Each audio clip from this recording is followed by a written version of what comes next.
Good afternoon. Welcome in to the last Bruning Law Firm post-game show that is not going to be devastating. At least it shouldn't be. I think maybe it will be. If the reaction I'm getting online is any indication, there are many people that are borderline devastated. We will get to all that. Do want to tell you, Drew King's on, I don't know, your left or your right, not sure. I'm on the other side, Gabe DeArmond. We will get into analysis of Kentucky 91, Mizzou 83 in a minute. I do want to remind you, every post-game show this year has been brought to you by our friends at the Bruning Law Firm. They jumped on board when, as Dennis Gates said, everybody would have laughed if Missouri was going to win 21 games and be in the NCAA tournament. We appreciate them for that. They will be with us throughout the postseason. You can get in touch with them for a free consultation at 573-400-2796. 573-400-2796. Bruning Law Firm going to get you back to your life.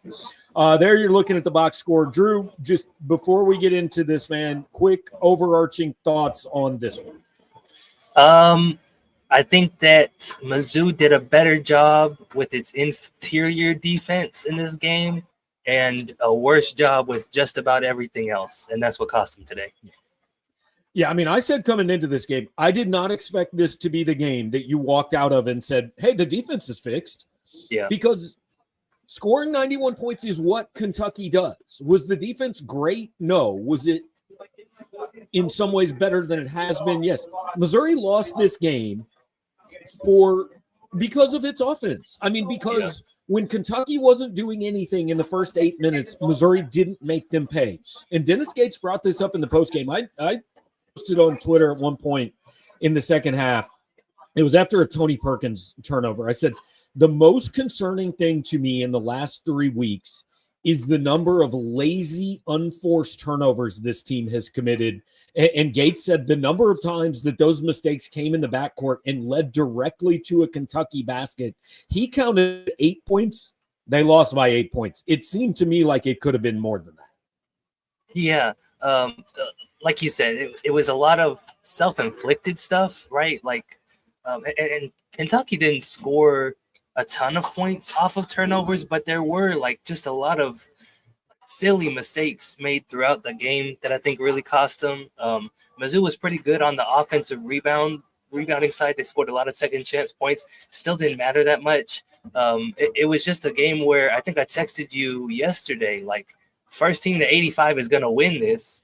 And Mizzou didn't even get to 85 today. So I think that's what cost them big in this game, was just that whole first half, there was no type of rhythm to the offense at all. Yeah, and some of the comments, and look, I don't want to go too far down this path. This is depressing. Like, they've lost 4 out of 5. Yeah, I get it. The vibes aren't great going into the postseason. As I wrote in Instant Reaction, we've seen this team's floor. And if they play at the floor, they've got 2 games left, and we're going home each of the next 2 Thursdays from a tournament. They get a chance to reset. We'll get into that. But some of the comments, I want to focus on 2 players. Some of the comments that Billy has already put on the screen are talking Tamar Bates. I think those are valid. Yep. Anthony Robinson, like, look, we had Evan Miyakawa on Monday night, and he said, like, Anthony is their most important player. He makes the biggest difference in this team when he's on the floor. He was really bad today, to the point where he really didn't play in the second half after about the 16-minute mark. He went in for a couple times. But the only way Missouri can win games, if that's who Tamar Bates and Anthony Robinson are, is if Caleb Grill is out of his mind. And throw in Caleb Grill not being out of his mind today, this is what you get. Yeah, and I've brought it up. I think it was the Tennessee loss, and I think it was maybe the Oklahoma loss, where – like, if you're not getting enough production out of Ant, Tamar, and Tony, like, it really puts a strain on the offense, right? And today, Tony Perkins actually stepped up and played pretty well, but then Caleb Grill kind of took a step back with his game. And so Kentucky was pretty good defending some of the backdoor cuts that Grill usually gets, and I think that kind of hurt Mizzou a little bit. They weren't necessarily prepared for that, and Grill wasn't making all of the threes that he normally does. So it was a good job by Kentucky on that front. But at the same time, like, that means you got to swing it to the other side of the court with Ann and Tamar, and one of them has to make a play. And that just didn't happen today. And it's honestly, for Tamar specifically, like, it happens too often with him, where, like, you're supposed to be a leader on the team here, but, like, when the offense is really needing you to make some plays, he just kind of disappears. So that's one of the biggest red flags for the team, I think, going into the postseason. Is just like they're not getting enough production out of that perimeter court. Tamar's problem isn't that he's bad, it's that he's invisible. Yeah. I mean, you know, at Oklahoma, he was 2 for 7. Today, he was 3 for 8. Like, he's had, I think, 14 points combined in those 2 games. That's not enough. This team can't win that way. I do want to, before we get too far down the negative path, like, that Mark Mitchell can win Missouri games, right? But he has to have some support. He simply didn't have any until the second half. He got some from Marquez Warwick. You know, and Warwick basically was in for Perkins/Robinson, but you still have to play Bates. Like, we are going to dissect this. The comments are going to do it 8 million different ways. It, to me, is this simple. Missouri has too many guys playing their worst basketball at the same time. Like, that's it. I mean, they have too many guys that are struggling to be able to find a lineup to go out and beat NCAA tournament teams. And it's what Kentucky is. It's what Vandy is. I still don't think it should be what Oklahoma is, but maybe it is. I don't know. But that's the point. This is all you're going to face going forward is NCAA tournament teams. And, like, I don't mean to sound insulting or make this too simple. They need more guys to play better because right now they do not have enough guys playing well. Yeah. To your point on Mark Mitchell, Gabe, I wrote this in my preview before the game, and I think it still stands. This whole second half of SEC play, Mark Mitchell is averaging 19 points a game, shooting 65% on 2-pointers, and over 70% at the free throw line. He's just been a totally different player from what he was earlier in the year. And that's helped Mizzou a lot in most of these games, right? Before today, the past 3 losses, it wasn't because the team wasn't scoring enough, right? Like, they were pretty consistently putting up good offensive efficiency numbers in those outings. But like you said, today it was basically Mark Mitchell scoring everything and nobody else supporting him, right? Nobody else could find a bucket. And then, like, every time that Mark Mitchell got one to drop, Kentucky came right back and scored on him. And outside of those first 10 minutes of the game and probably the last 10 minutes of the game, like, Kentucky got whatever it wanted offensively. So, yeah, like, Tamar Bates wasn't great today. We haven't brought up Trent Pierce yet, who looks unplayable. That was the word I was going to use. He can't play. Like, he cannot be part of the rotation unless they fix something in the next 7 days. 5 Right. days. Yeah. And, like, that's a pretty far it's pretty far from where he was when we were like, yeah, get him in the starting lineup. He's playing pretty well. He kind of raises the team ceiling a little bit because he can space the floor out there. Well, he's not spacing the floor anymore. He's not getting rebounds. He's not playing quality defense. So I don't think that you can have him be a regular part of the rotation, like you said, if he's being that big of a negative when he's out there. So what that does, I think, is it puts you in a situation where you almost have to platoon Jacob Cruz and Josh Gray. Like, it's matchup dependent. It's, hey, what do we need right now? Offense or defense and rebounding, because those are both half players, right? Like Josh Gray, I thought the stretch that really kind of ended this game for good, Josh Gray, like, he got a pass underneath the rim and tried to throw it up at the rim. I think he was trying to get fouled, but, like, it just wasn't ever going to work. It couldn't possibly go in, you know. So Josh Gray does some things for this team, but he's not the guy you ask to score enough to bring you back.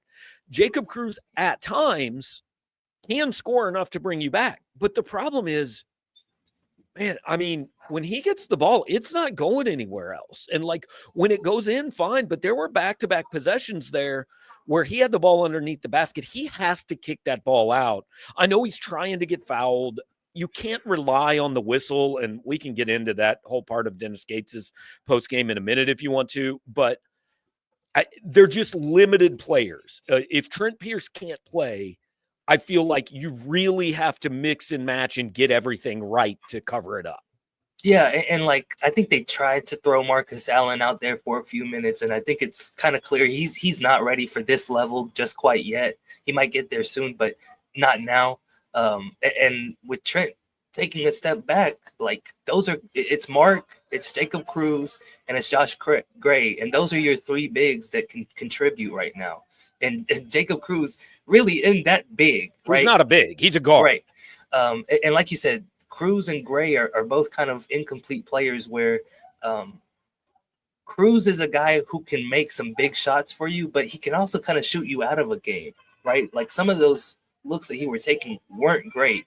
And then Josh Gray, you're pretty lucky if you get any kind of offense out of him, right? And he's been fine defensively, had a good day rebounding the ball, I think, but he reenacted the play where Shaq dunks on Chris Dudley and then shoves him to the ground. That was maybe my favorite moment of the whole season. But like outside of that, like those plays are few and far between for him. So yeah, like it's not great right now. And they really needed Pierce to be a guy they can count on, and he just isn't right now. So Michael Brendliger says in the chat, and this has crossed my mind, it seems apparent it's not going to happen. Can Aiden Shaw give this team something in the postseason? Like, and here's where I say it. Like, you could live with some of Pierce's defensive shortcomings if he gave you something on offense, but he's not giving you anything there. So knowing you're not going to get anything there, I think Aiden at least could be active on the boards and play some defense. It's probably too late in the year to do it, but I don't know, man. Yeah, I just think that Aiden is less of a defender as Gray, right? You're giving up a lot more size when you go to Aiden instead of Josh Gray. And I think that he's almost as limited offensively. But I'm not saying instead of Gray. I'm saying right. At least in whatever minutes Pierce has got. Yeah, I could see that, right? And try to throw him into the mix. But kind of like you said, it's kind of late in the year to test that out, right? You would hope that by the end of the regular season, you've got that rotation nailed down. So like SEC tournament is not where you want to like be experimenting with, can we play Aiden Shaw in Trent Pierce's minutes? But like that's the problem is I don't think they have the rotation nailed down right now, because honestly, if I'm going into the SEC tournament, I'm thinking about Marquez Warwick over Tamar Bates. You know, I'm debating, do I give Cruz 30 minutes? Like they don't have the rotation nailed down because of how the last 2 weeks have gone. Yeah, that's completely fair. Like losing 4 out of your last 5, you do have to reconsider just about everything that you're doing. Like the only 2 constants right now are Mark Mitchell dominating inside, and then Caleb Grill usually being pretty good. He wasn't great today, but he was all right. I don't like lay a lot of this on Caleb Grill, but today in the first half was the first time all season I thought he's shot hunting too much. Like he's forcing something that it's not coming to him. He wants to get his up. Yeah, but if those are the only 2 guys you can count on consistently every night, like we're talking about a different team than we were 3 weeks ago. Yeah. And Aiden brings up a good point in the chat. It's the worst time to have your worst 2-week stretch. Like that's what it is. Dennis Gates pointed it out in the postgame. We've talked about it a lot. Texas A&M lost 4 in a row. Alabama might lose 4 out of 6. Like Tennessee had a bad stretch to start conference play. It feels worse when it's at the end of the year. it takes one day to snap out of it. But like Missouri needs that day, whether that's Arkansas or Texas in the SEC tournament, whatever it is, Missouri needs that day to happen because otherwise the season ends. Yeah, well, and like Gates talked about, we want to peak at the right time. And right now, like, you are on the downslope of a peak, right? Like the Alabama game is a long time ago. So if you're going to peak at the right time, like, you would hope to have at least a little bit of upward trajectory going into the postseason, and they don't right now. So that's concerning. And they said the right things in the post game. I don't put a lot of stock in what people say, right? The question is, do they believe it? Right? Like, is this team confident shaken? I don't know. So here's what I want to do. Yeah, I do want to say, as Hayden says, the DKF is leaking into all Mizzou games. Like, listen, maybe we can stop blaming Drew for the last 2 weeks because this was home, man. Like, yeah, this one was where they weren't supposed to lose. Maybe they're just not playing very well, regardless of who's at the game. Kentucky is leading the nation in DKF right now. Yeah, better than A&M. Yeah, better than A&M. A&M only won by 3. Okay. Kentucky won by 8. So here's what I want to do. We're going to talk big picture after this because I just don't want to spend a ton more time breaking this game down. But I want to go through. I know Billy said we've got a lot of voicemails, so I want to hit the voicemail line. See, that might be some big picture. I don't know. It might kind of bleed in, but we'll hit the voicemails. Then the last part of the show, we'll just go big picture. I don't know how to feel about this loss. In one retrospect, Kentucky shot lights out.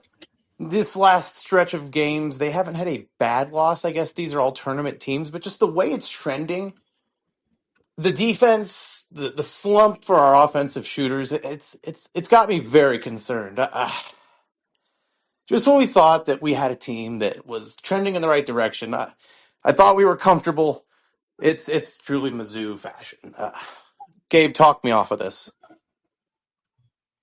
I wish we could isolate. I don't know if I can. I wish we could isolate like just the size that he had, just because that's I feel like what everybody is feeling right now. And like, look, I do get that, guys. I'll be honest, man, and I've said this for years and years. Like, I think there is a segment of this fan base that embraces the, hey, we disappoint at the biggest times, right? Like, it's like the Cubs fans that showed up on opening day with the wait till next year signs. It's like you almost embrace the, oh, thank God, same old Mizzou's back. And you act like you don't like it, but it's your identity. Like, it is okay to hope. I guess if it makes you feel better, like if you are emotionally protecting yourself, hey, I guess I'll just expect the worst, so then I won't be mad when it happens. That would be fine, except you're still mad when it happens. So it doesn't work. But look, I think it's fair to say that this team is much better than we thought it was going to be 3 months ago, but not as good as it was 3 weeks ago, right? Yeah, 100%. Like I said, like the Alabama win is a long time ago in retrospect. This has been a different team over the last 3 weeks, and it's a team that isn't going to be a protected seed in the NCAA tournament. I think it's definitely not getting a double bye in the SEC tournament. And those were like realistic goals for them, right? When they came off the Texas A&M loss, they had the easiest remaining schedule in SEC. And they just did not take advantage of it at all. They came out with a worse record in the second half of conference play than they did in the first. So that's kind of the issue. And not to pile on here, but you can be like, okay, like we're losing to NCAA tournament teams at least, but guess what's left on the plate? Right. NCAA tournament teams. And I want to go, David Newman says in the chat, history may have 0% relevance. If it does, this team has been done for a week. That's really my thing, guys. Like, because Missouri lost to Northern Iowa in 1991 doesn't impact this team. Princeton beating them 2 years ago has nothing to do with what's going to happen next week. And that's I get this. This team is going through its worst time at the worst time. I understand that. I'm not guaranteeing you this thing turns around. But, Drew, I would be willing to bet that I could find a team almost every year that, like, loses 4 of its last 5 games and then makes the Sweet 16. Like, it can turn on a dime. I feel much better about Missouri going into tournament play than, like, okay, Oklahoma might be playing better, but Missouri's a better team than Oklahoma. Now, will they play better on one day? I don't know, but we have seen what this team can do. And the whole point of the next 5 days and then the 7 days after that is Dennis Gates has to get this team back somewhere closer to where it was 3 weeks ago than where it is today. It's why he makes $4.25 million. I will judge him when it's done, not today. Yeah, and that's fair. You talk about a team that is going to lose 4 of its last 5, but could still be in the Sweet 16. Like, Texas A&M looks like that kind of team to me, right? Like, they could very realistically make it a deep run in the tournament, and they are not playing their best basketball at the moment, right? So, part of it is just the SEC being tough, but Texas A&M managed to turn things around with a win over Auburn, and Missouri hasn't had that yet. Right, So they have to have that day. Yeah. And they haven't had that day, but, like, let's say they win their opening round game next Thursday, whoever it is. And then, I don't know, what if they beat Florida in Nashville next Friday? Mm-hmm. Then all of a sudden, all the doom and gloom is back to, oh my God, this team can make a run. And my point is, like, look, if you run into a day like today in the NCAA tournament, you're going to lose. There's zero question. I'm not arguing that. If you run into the day where Caleb Grill and Jacob Cruz combine to make 13 3-pointers, you can beat anybody in the country. Like, today doesn't necessarily foretell tomorrow. Yeah, I agree. All right, let's hop to the next voicemail because I know we got a bunch of them. We got to go faster than that. There is 2 minutes and 23 seconds left in the game, and I just gotta say, God, Jacob Cruz, Gates needs to bench his ass. He does not pass the ball. He takes god-awful shots and misses them. Like, Trent Pierce has had his issues, but he's not doing the frustration that Jacob Cruz is doing. Please bench him, Gates. Dear God. Well, and that's part of the problem we were talking about, right? Trent Pierce can't play. Jacob Cruz has to play. And I understand the frustration with Jacob. Like, he scored a lot of points, but he was shooting every time he touched the ball. Yeah. So that was going to be my question before he brought it up was, like, okay, if you're benching Jacob Cruz, who are you playing? If the answer is Trent Pierce, like, what is he giving you right now? Like, Jacob Cruz gave you a lot. Jacob Cruz had 4 rebounds today and a steal. Trent Pierce had 1 in 5 minutes. So, like, I think that it's just Pierce is not playing at the same level right now, and they kind of have to go to Cruz. And I'm not saying that Cruz was spectacular today, but he at least was trying. Yeah, agreed. All right, let's keep rolling. What an absolute implosion by the Missouri Tigers. I don't know. I think John Calipari broke us. He showed other teams how to play us. We stopped shooting. Crazy to think that we went from competing for a 2 or 3 seed in the SEC tournament to now hoping we don't fall to an 8 seed. So, not excited at all. Just hoping somehow by some miracle Dennis Gates can fix this, but not hopeful. All right, Drew, let's do this. The 4 losses they've had, rank them to me in order of, like, biggest problem to least problem. So we're talking Arkansas, Vandy, Oklahoma, Kentucky. I would say biggest problem was Oklahoma. That one was one you probably really needed to have. I'd say Vanderbilt too, because you had the win with 10 seconds left in the game and gave it away.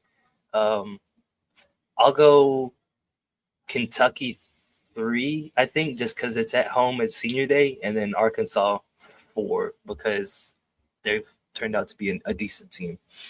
Yeah, I think I would go Oklahoma 1, because, like, I think you're a better team than Oklahoma. I'm tempted to say Vandy won only because it's the only one of those four that I can look at and say they should have won the game. Like, Arkansas, they didn't play well enough to win that game. They just didn't. Yeah. Oklahoma, even though I think they're better, nothing about that specific night said they were better. Missouri was a better team than Vanderbilt for 39 and a half minutes and then absolutely melted down. And I think if you just have that one, like maybe Oklahoma doesn't go the way it goes. Maybe Kentucky doesn't go the way it goes. Kentucky's number 4 on the list to me without question because, like, Kentucky, they're a good team. Like, I know all year long everybody says they're overrated. They're not a top 4 seed. They are, guys. They have elite wins. At their best, they are as good or better than Missouri. So this one was the least concerning to me. Arkansas's 3, I don't know if like Oklahoma and Vandy were 1A, 1B. All right, let's go to the next call. Yeah. What's up, guys? Cook Truther here. Honestly, I'm mad because, we fumbled down the stretch, but the defense did look like it took baby steps today. They didn't play horrible. I mean, 90 points to Kentucky is not the same as 90 points to Oklahoma or 90 points to Arkansas. I mean, they're up there with Mizzou in the top offenses in college basketball analytically. Offense needs to figure it out, though. Stop turning the ball over. Got to hit the shots, but 7th seed in the SEC tournament, probably going to end up being a 7th seed in the NCAA tournament, which increases Gabe's odds of sending Drew in a car to Wichita. So I'm sure Gabe's glad about that. So here's what this team, I think, did early in the year that they're not doing now. They had the ability to make like a 6-2 run, a 19-2 run. Like they just came at you. Now, like every time Missouri did something that made you think they were getting back in it today, they just immediately gave it back. Right. He pointed out the defense making baby steps, right? Missouri held Kentucky to 10 points through the first 10 minutes of the game. Like they were playing lights out on that side of the ball. But they didn't really take advantage of that in any way, right? They only had an 11-10 lead at the under 8 timeout in the first half. So, like I don't know if it's that they're not getting enough turnovers at this point, or if it was just a day where, like we said, the offense wasn't cooking like it normally was. But like you said, it just hasn't. There haven't been like the 19-2 come from behind California wins that we saw earlier this season, or the first half runs that, like this game and the Vanderbilt game, Missouri should have had 15 to 20 point leads in the first half. Mm-hmm. They should have done to those two teams what they did to Kansas and Florida, and they didn't. And like Gabe said it after the game, we lost this game because we didn't play well enough in the first half. Like second half wasn't great, maybe, but like they were basically even in the second half until they just were. I think they outscored Kentucky by 1, but so much of that was fouling, trying to get back in the game. They lost this game in the first half. They, instead of down, and the shot that told me, oh, this ain't going to go the right way. They're back within 6, and then they give up the 3 with 3 seconds left. And I mean, it was wide open. It was a complete defensive breakdown. And that one made you think that those 3 points really hurt. Right, because like that was when Mark Mitchell really started going, right? And was scoring every single time down the floor. And every possession, Kentucky had an answer for it. So that was absolutely a moment where Mizzou probably should have came back and reclaimed the lead, but they couldn't get the stops that they needed. And so it was just like it ebbed and flowed defensively throughout the game. And Mark Mitchell alone wasn't going to be enough to get them back into it. Right, and where the defense did lose the game was the first 10 minutes of the second half, because Missouri was shooting 58%. Some of the threes had started to go down. They gave up 24 points to Kentucky in the first 8 minutes of the second half. I mean, that's on pace for 60 and a half. Like, it's what the last 2 weeks really come down to this. When the offense has been good enough, the defense hasn't. And on the rare occasions when the defense has been good enough, the offense hasn't. They just haven't been able to put both sides together, not even for a full game, but I mean, not for like 8 to 10 minute stretches. It's one or the other. Yeah, and again, we talked about like the last 3 losses was because they couldn't get stops, and today it was more about they couldn't get the points that they needed to keep up with Kentucky. So, and then once they started getting the points that they needed, then they went back to not getting stops. Yeah, so it's a tough recipe. Can't have both.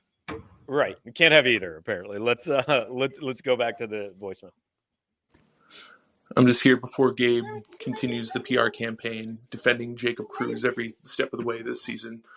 I don't think I've ever seen a more selfish basketball player on the court where it wasn't deserved at all. Look, man, I get it. He's got a kid. He works hard. Good story. Yeah, whatever. Can he not be so detrimental on the court? Can he not hoist up a shot? All right, we get it. Cut this crap off.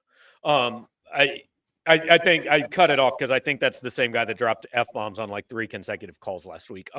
Look, here's my frustration. Like, after the game, after a loss, if you say anything but screw Dennis Gates, he's an idiot, you're his agent. That's not it. Nothing I've done for the last 3 weeks is telling you Dennis Gates. I haven't mentioned Dennis Gates as coach of the year since the Arkansas game. This is not it. I am not.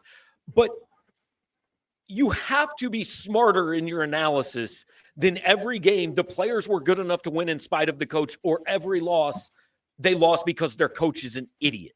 I will entertain analysis all day. We can have conversations all day long. It is so simple-minded that is where my frustration boils up. Drew, do you remember one time this year that I have like been on a PR campaign for Jacob Cruz? I don't even know what he's talking about. No, not really. I'll go here. I'll do the earlier. He only helps you on half of the floor. Like, he's correct. Only playing because Trent Pierce is unplayable. And I'll do the PR campaign for Jacob Cruz this week. Look, he's playing hero ball. Have more free time because I don't know how much time I've spent on it, but I guess I'll find out this week. But here's what I wanted to say. Yes, he's playing hero ball, and yes, he's a black hole on offense where you throw the ball to him, you're not gonna get it back. But like, who else is scoring for the team in those moments, right? Like, Caleb Grill wasn't getting open, and Tamar Bates turned invisible, and Anthony Robinson was 1 for 6 today. Like, they needed somebody else to step up aside from Mark Mitchell and Marquez Warwick. So I think you do got to give Jacob Cruz credit for at least like taking some shots and taking some risks and converting half of them, right? So like, I'm not trying to say like Jacob Cruz is going to be the best offensive player for the season, right? Or that he had an awesome game today, but I don't think that he's the reason that they lost today. No, because like, you don't ask Jacob Cruz to be that. You know who you asked to be that? Tamar Bates. I mean, and I get it. A lot of people have been hard on him, but I don't know. Let's go to a better call. First time, long time. Call me crazy, but I'm more optimistic after this game than I am after the Vandy and the OU game. We played pretty solid defense in the first half, and they just made some really, really tough shots. You know, other teams I don't think are going to make as many shots as they did. And 2 things I want to bring up. Number 1, the glaring need for somebody to step up at the 4 position.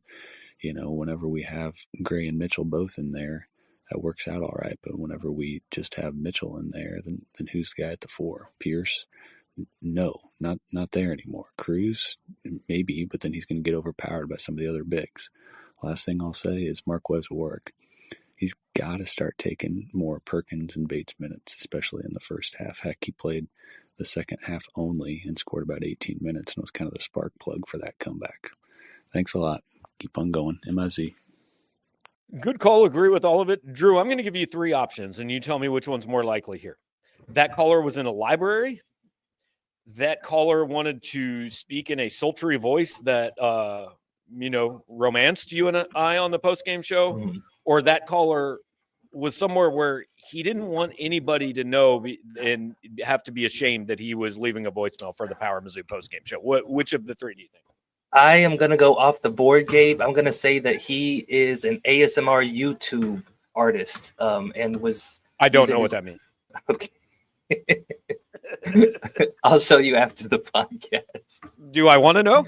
And yeah, it's a whole genre of YouTube video where like people speak softly into the microphone and it like gives your head tingles. Yeah.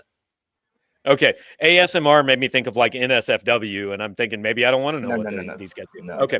No. I'm going with he simply doesn't want his friends or girlfriend or wife to know that he spent 27 seconds of his Saturday calling into our internet postgame show, which I respect. I understand. That's cool. But I actually agree with the points that he made. I think he's right. All right, let's keep going. Game's not over.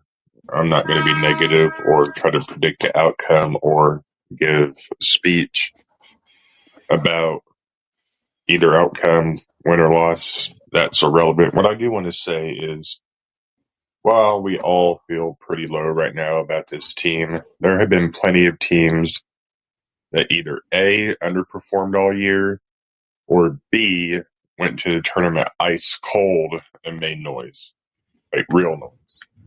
So there's still a chance to get it back. I think Quinn's last quote-unquote good team that underperformed all year, Gilbert, Rush, and all the boys, that team underperformed, got hot, granted, in the Big 12 tournament, and then carried it over into the NCAA tournament.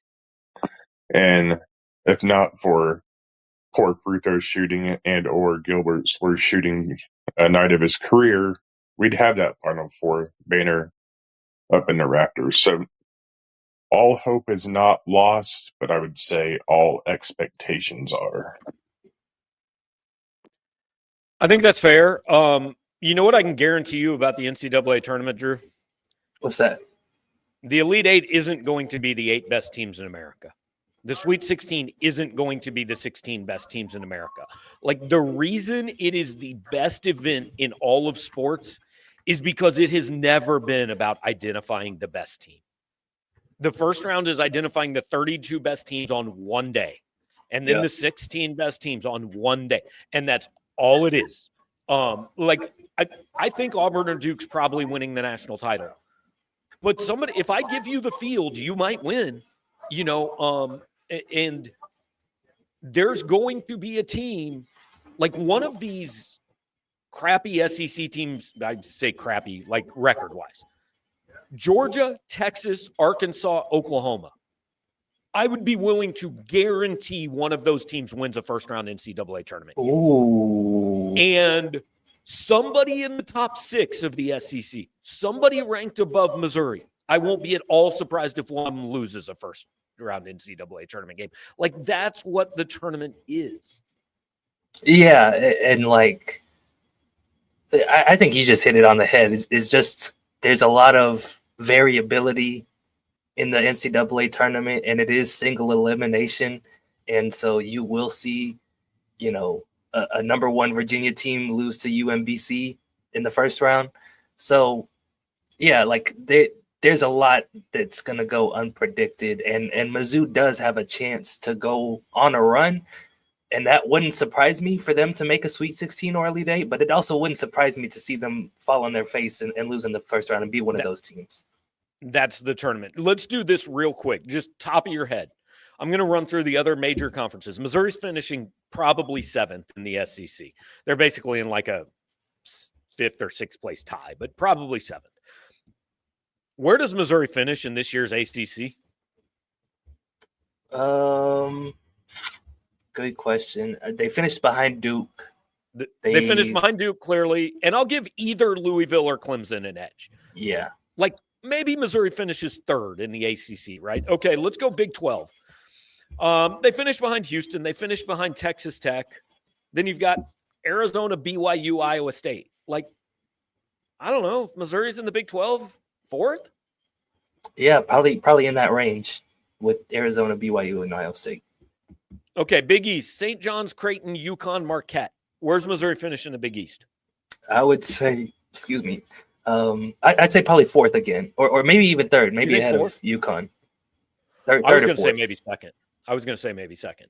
Mm. Okay, the other one, Big Ten: Michigan State, Michigan, Maryland, Wisconsin, Purdue, UCLA, or Illinois, Oregon are your top 8. Where's Missouri finish in the Big Ten? I would say they're probably in that Wisconsin, Purdue, UCLA kind of cluster there. Somewhere 4th, 5th, 6th. So part of this is the league they're in. I think an all SEC Final Four is possible. I think that's how good the league, and that's irrespective of Missouri. So I don't know. I don't know if that matters. I'm sure it doesn't. You're in the league you're in. But I just kind of wanted to run through that. All right. I think we've still got at least 3 or 4 calls left. Let's keep going. Hey, Gabe, couple things. Number 1, Dan Dockich was right about Tamar Bates. Number 2, he is who we thought he was. Dennis Gates cannot coach defense. Gave up 90 points again. Doesn't care. Probably blamed it on the refs in the postgame. I'm sick of it, Gabe. It's bullshit. All right, Hey, let's go point by point. Tamar Bates is the second or third leading scorer on a team that's won 21 games. Is going to be probably a 6th seed in the NCAA tournament. Dan Dockich wasn't right. Dan Dockich is an idiot that pops off on social media. That's what Dan Dockich is. He's a clown that took a shot at a 21-year-old kid. If that's your opinion, if you are siding with Dan Dockich as a Missouri fan, stop. Go root for another team. Tamar Bates stood out there midcourt. Look, he did not play well today. He disappears too much. I get it. There are issues. He stood out there at midcourt after the game and said, I want to thank everybody here because when everybody else gave up on me, this school and this fan base took a chance on me. And they believed in me, and this is the place I'll always come home. If you want to side with Dan Dockich, you're a dick. Go do that. Okay, second part. I got fired up about the first. Second part. Let's talk about Dennis Gates I told you outside the post-game press conference, Drew.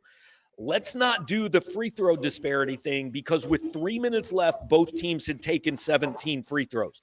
The reason Kentucky took more free throws was because Missouri was fouling the crap out of them for 3 minutes trying to catch up. And Dennis Gates played that card. And even though he kind of said, I'm not blaming the refs, blah, blah, blah, it's got to stop, man. It happened 2 years ago, and you can't just blame every loss on we didn't get the calls. Yeah, and I kind of thought the point that Dennis was trying to make was that we have to have a clear advantage at the free throw line to win games, and we haven't been doing that. Now, he did say, we weren't getting the calls that we needed. Too much into the other stuff, right? Caleb Grill got fouled twice, and it wasn't called. That's okay. Yeah. That's okay. Yeah. No, it's not okay because you're bringing it up. It is. Look, I think fans do it. And fans, fine. Fans of every team blame the officials for everything. That's fine. That's to be expected. I think we attempt to avoid doing it. I wish more media attempted to avoid doing it. When head coaches do it, here's the phrase that comes to it is beneath the office. Don't do that. I don't like it, and it's not. I don't like it no matter who does it. And for those saying push back, guys, it was in the answer to every question. He's asked, hey, is your defense, what do you see in the defense? I see a foul disparity. What do you see here? Well, they just went to the free throw. It's what he's going to say. We can't change it. Yeah, I'll just bring up again, we asked him 6 questions in Oklahoma. 4 of them were about the interior defense, and that was the gist of every answer we got there as well. So, it's not that we're not trying to get him more out of him or push him, but we can't waterboard the guy and get the truth out of him, right? We have to just go off of what he says. But again, I think that the point he was trying to make was they need to have the advantage at the free throw line, and they didn't get it today. And some of that he feels was because the refs weren't giving them the calls. And I want to be clear. I think Missouri was on the short end of the calls today. there were the Tony Perkins, I think they were down 12. Tony Perkins had what should have been an and one. It was called a charge for no other reason than the guy fell down. Then Perkins is called for another foul on the other, and that's the play he got hurt on. We thought that was a bad call.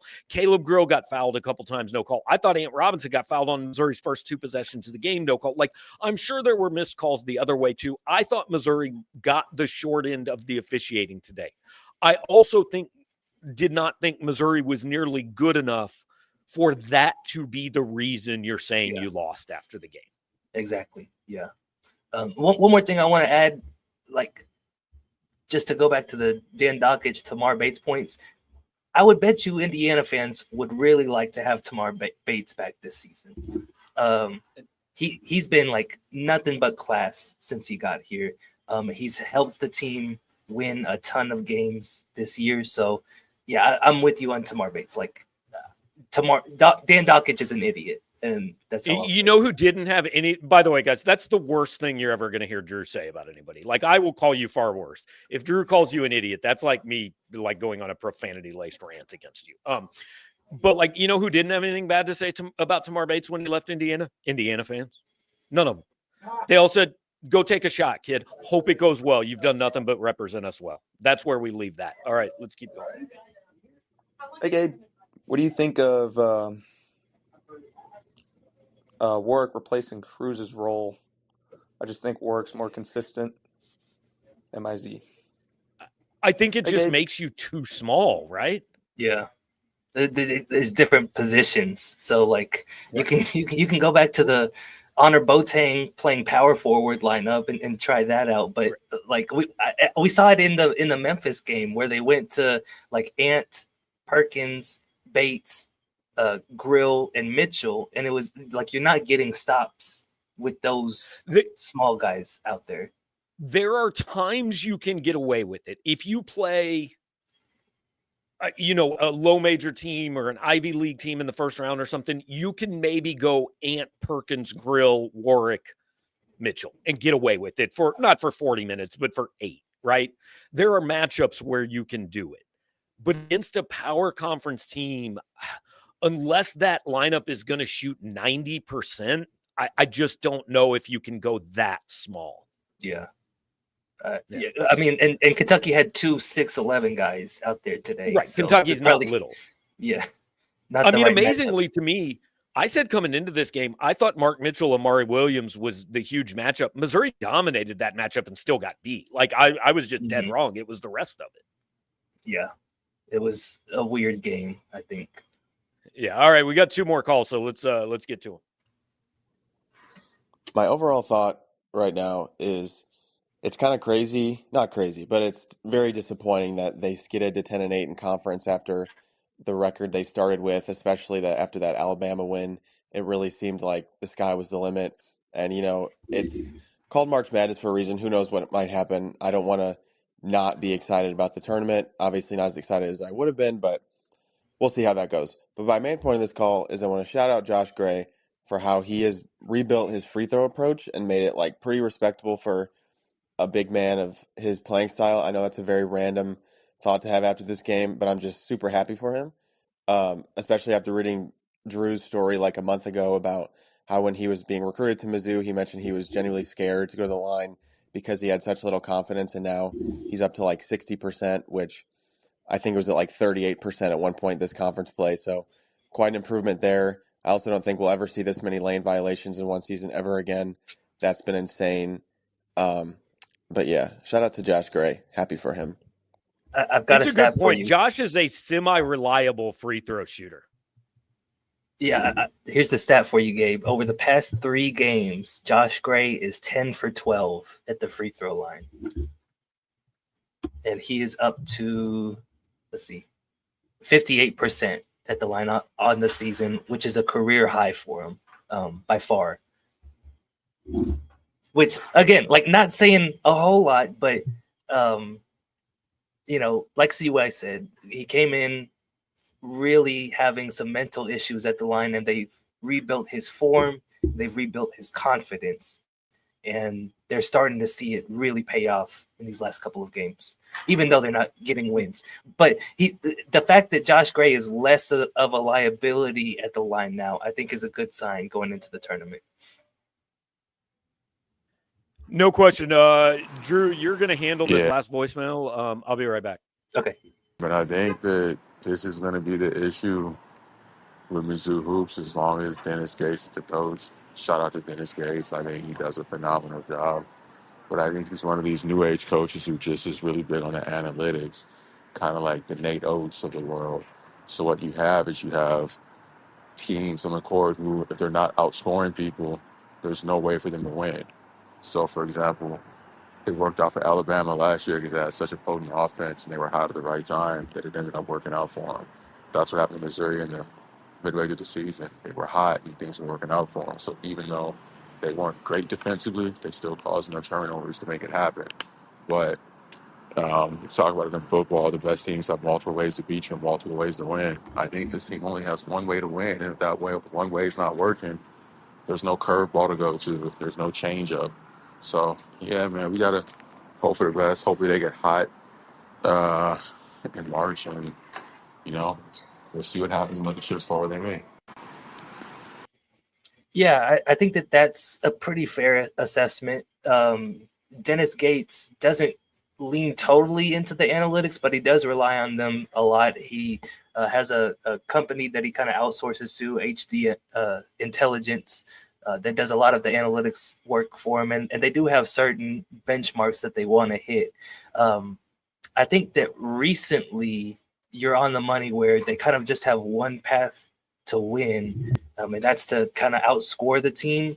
And it hasn't been happening in the last couple of weeks. But you think back earlier to the season, right? And they could beat you by hitting threes. They could beat you by getting to the free throw line. They could beat you by racking up steals left and right. So I think that those paths are still available, but they need guys to kind of return or regress to the mean, right? They need Trent Pierce to be the guy that he was. They need Tamar Bates to be the second leading scorer on the team. So I don't think it's time to throw in the towel, but like they do have to kind of get back to what they were earlier this season, because right now it's just not working, right? 4 of your last 5, I don't think, is very indefensible. Yeah, I just really wanted to be on the other side of the screen, so I've accomplished that, which I thought was pretty cool. I don't really know how that works. So, all right, look, they're either the 7 or the 8 seed in the SEC tournament, right? Auburn is the 1 seed, no matter what happens. If Florida wins tonight, Florida is the 2, Missouri is the 7. I don't know. I'm not going to do all the work to figure it. There's 4 teams tied at 8 and 10. I don't know who the 10 seed is. I don't know who Missouri's going to play. But I have no problem with winning game 1 and playing Florida well, but losing on Friday. That is a fine trip to Nashville for me. I asked Dennis Gates after the game if his team was fatigued, and he said no and all that. And I get it. I think this team needs the break between now and the start of the SEC tournament. And I don't think it'd be the worst thing to have another 3 or 4 days off before you go to the NCAAs. I think that's fair. I'll throw out again, and I know you disagree with this point, Gabe, but I think that for Mizzou specifically, and especially in this conference this year, an SEC title would mean something, right? And sure, right. So I don't know that's that should be the goal going into the tournament. Is that, hey, let's win 1 and then get out of there and rest and recover a little bit, but. Yeah, I do think that some time away from the court to kind of reset, like Marquez Warwick said, really treat the tournament like it's a new season, and just get back to doing the things that made them successful before this, 5-game stretch here. I think that will be and could be really beneficial for them. Yeah, I'm trying to run the scenarios, and the SEC tournament scenario generator site is not working, which is a real bummer. It's working for me. Okay. Well, yeah. Put in today's results that you know of. Arkansas beat Mississippi State. Georgia beat Vandy. Kentucky beat Missouri. Tennessee beat South Carolina. Texas A&M is going to beat LSU. We don't care about Oklahoma, Texas, and Alabama's actually up on Auburn, but that's a close game. But that doesn't affect the 10 seed. So plug in what we know. See if you can tell me who the 10 seed would be, assuming The Florida 10 beats seed, Ole Miss.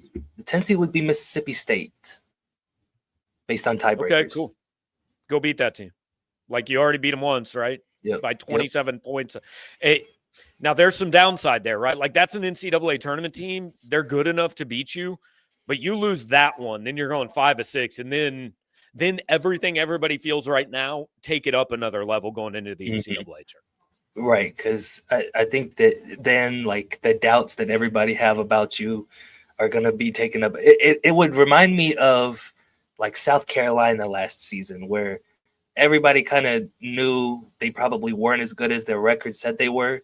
And that turned out to be correct in the NCAA tournament. And Missouri's kind of heading in that direction right now, Gabe. I'm not saying that they are that team, but it would help to prove and get some people off of your back going into the NCAA. Yeah, I think Thursday you got to beat Mississippi State. Like you lose that game, and I know it's 7-10, and you were only 2 games better than them, but you beat them by 27. That's Mississippi State is not a team. Yeah, Mississippi State's not a team I look at and say they're going a lot of places in the postseason, to be quite honest. So I think you got to win that one. And then, I don't know, man. Then, like, the beauty of this thing, again, is everybody starts over, and, yeah, they could have put themselves in a lot better position, but they got a seat at the table, right? And at that point, you take your chances. Yeah. And I think that would, let's see, if they're the 7th seed, would that put them against Florida in the Florida on Friday, finals, which is another team you beat on the road Florida before. Loses to actually, maybe even if Florida does lose to Ole Miss, but no, because if Florida loses to Ole Miss, then Missouri's the 8 and they play Auburn on Friday. Right. So I would want to do what I could to avoid Auburn. And so if you're a Mizzou fan, you probably want to root for Florida this evening. But yeah, again, like Mississippi State, a team that you blew out on the road, that's one that you probably should win. And then if you make it against Florida, like that's another team that you've beaten on the road before, right? And it's not going to be an easy game, but it's one that I think that Mizzou would still have a chance to win. And so, yeah, I think that, like we said earlier, a deep run into the playoffs would not surprise me because of what they've shown before these last 3 weeks. But based on these last 3 weeks, a complete and utter collapse here also wouldn't surprise me. Yeah, I mean, it's possible. I mean, I texted you in the middle of the Oklahoma game. It's possible Missouri's won its last game.